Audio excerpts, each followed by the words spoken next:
রিয়ালের কাছে ঘরের মাঠে হেরে গেল ম্যান সিটি। এদিকে হাসপাতালে সবাই খুঁজে বেড়াচ্ছেন সার্জিও আগুয়েরোকে। ঘটনাটা আসলে কি? পুরো কাহিনী জানতে হলে নজর দিতে হবে সিটির সাবেক এই ফরওয়ার্ডের একটা মন্তব্যের দিকে।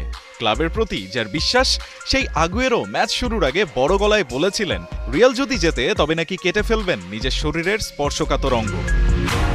কিন্তু আগুয়েরোর ভরসাকে গুড়িয়ে দিয়ে বেরসিক রিয়াল মাদ্রিদ ম্যাচ জিতেছে ৩-২ গোলের ব্যবধানে। দেখিয়েছে কেন তাদের বলা হয় কিং অফ চ্যাম্পিয়ন্স লিগ।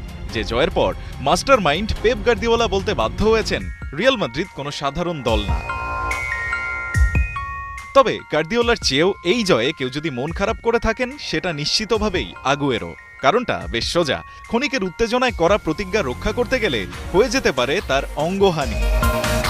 এখানেই শেষ নয়, রিয়ালের জয়ে আরও ক্ষতির মুখে পড়েছেন এই আর্জেন্টাইন ফরওয়ার্ড। যুক্তরাজ্য ভিত্তিক গণমাধ্যম মিরর বলছে ম্যাচের ফার্স্ট হাফেই 2 গোল হবে এমন আত্মবিশ্বাস থেকে $10,000 বাজিও ধরেছিলেন সার্জিও।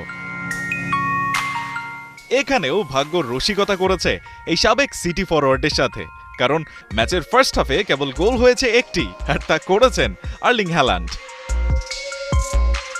যদিও এই প্রথম নয়, আগুয়েরো এর আগেও বেশ কবার করেছেন এমন আবেগী মন্তব্য। অর্থের ক্ষতি পুষিয়ে নিলেও নিজের কথাতেই ফেঁসে গিয়ে এবার যে ঝুঁকিতে তিনি পড়েছেন তা হয়তো তাকে এবার শেখাবে সেই পুরনো প্রবাদ, ভাবিয়া করিও কাজ, করিয়া ভাবিও না।